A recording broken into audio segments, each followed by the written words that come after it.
सीधे चलते हैं भगवंत मान साहब के पास, जिनके नाम की घोषणा आज केजरीवाल साहब ने की है। सर, आपका बहुत बहुत शुक्रिया, आपने वक्त निकाला एनडीटीवी इंडिया से बातचीत करने के लिए। सबसे पहला सवाल आपसे है कि आज जब घोषणा हुई तो ऐसा लगा जैसे आज ही ताजपोशी हो रही हो आपकी। आप एक सांसद हैं, सांसद को चीफ मिनिस्टर का चेहरा बनाना एक बड़ी बात है, तो इस पर आप क्या कहेंगे? बहुत बहुत शुक्रिया मनोरंजन जी।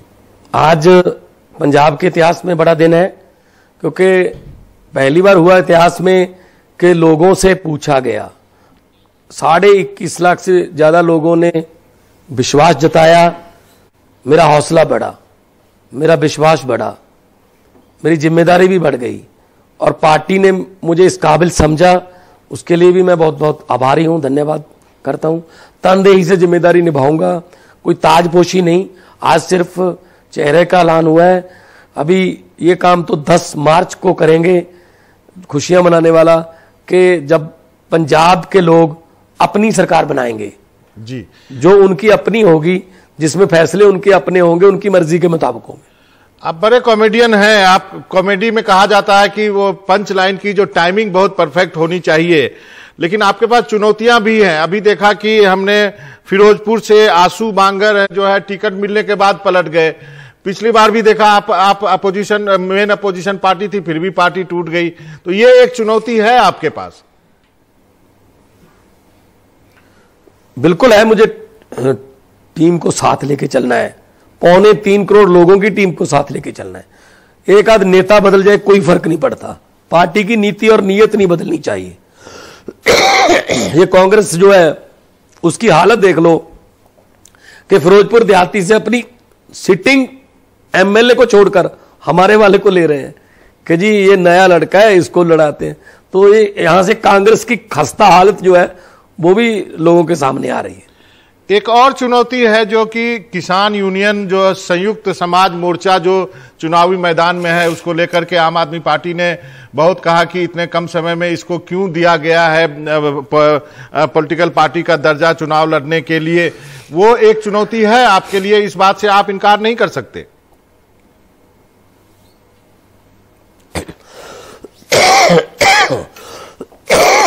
देखिए मनोरंजन जी, पानी पी लीजिए सर। कोई बात नहीं। तो किसान अब इलेक्शन में जाएंगे। पहले वो कह रहे थे कि पॉलिटिकल पार्टियां जो हैं वो हमारे स्टेज पर मत आए। अब वो खुद पॉलिटिकल लड़ाई लड़ रहे हैं।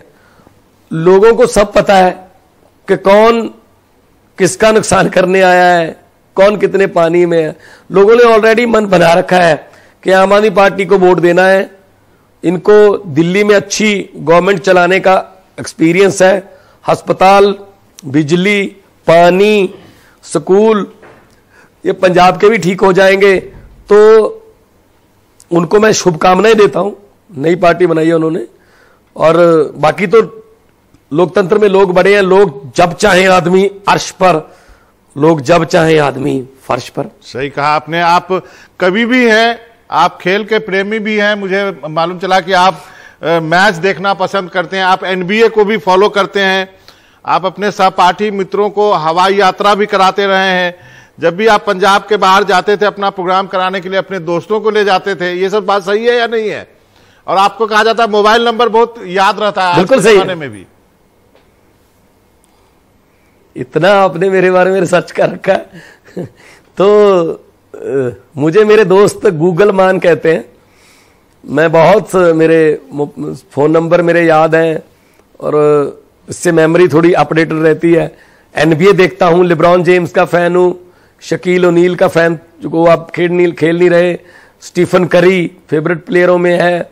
केडी ड्रायंट मेरे फेवरेट प्लेयरों में है। और एलए लेकर्स की टीम जो है वो मेरी फेवरेट है।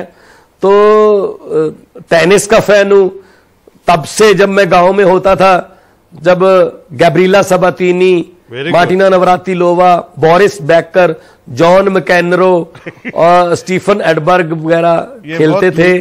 तो हर चीज में सीखता था मैं, धीरे धीरे सीखता गया।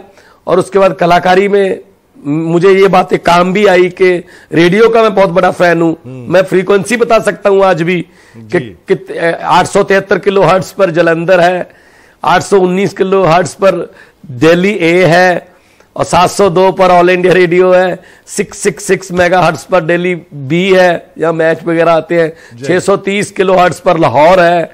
तो मैं आज भी जो है वो रेडियो का फैन हूं। गाड़ी में आजकल तो गाड़ियों में रेडियो वैसे आने लगे हैं। मान साहब, आपकी कॉमेडी के वजह से आपको प्रसिद्धि मिली, लेकिन एक जो आप एक किस्सा सुनाते थे वो अपने दर्शकों के लिए चाहूंगा आप सुना दें। जंगल में चुनाव हुआ था एक बार, वो किस्सा बहुत फेमस है, वो यदि आप हमारे दर्शकों को बता सकें, चुनाव से ही रिलेटेड है। जी, एक बार जब लोकसभा जो है अडजन हुई अनिश्चितकाल के लिए, तो वहां पे स्पीकर साहब के चैम्बर में वहां बैठते हैं, सारे चाय पीते हैं। तो स्पीकर साहब ने मुझे कहा, भगवंत जी कविता सुनाइए कोई अच्छी वाली। अब मोदी साहब वहां बैठे हैं, सोनिया गांधी जी बैठे हैं, मुलायम यादव जी बैठे हैं, और बड़े बड़े नेता सभी पार्टियों के बैठे हैं। अब ऐसी जगह पे क्या सुनाए, तो मेरे दिमाग में अचानक आया, तो मैंने सुना दी। वो बहुत बढ़िया स्टायर व्यंग है वो। इसमें जो कविता है, इसमें कहीं भी इंडिया का नाम नहीं है जी, लेकिन जो सुनता है वो इंडिया से बाहर नहीं जा सकता जी।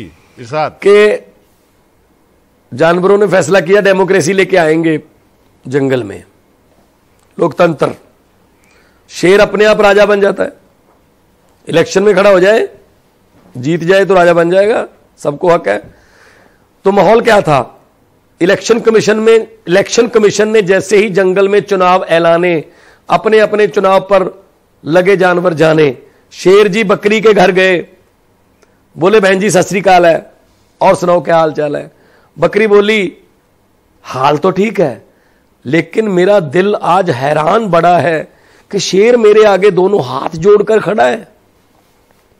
शेर ने कहा, बहन जी क्यों शर्मिंदा करते हो, अब हम जंगल में एकता और अखंडता से रहेंगे, अपने मेमनों को समझा देना कि शेर अंकल अब उनको कुछ नहीं कहेंगे, आज के बाद आप अपना परिवार खुशहाल रखना, लेकिन आने वाले चुनाव में मेरे चुनाव की चिन्ह का जरा ख्याल रखना। रंग बिरंगी झंडियों से रंगा पड़ा था चंबल, रंग बिरंगी झंडियों से रंगा पड़ा था चंबल, बिल्लियां बांट रही थी चूहों को मुफ्त कंबल।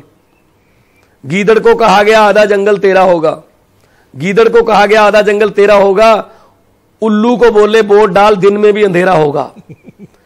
चूहों को आश्वासन दिया गया चील नहीं रहेगी, वो उनको उठा के खा जाती है।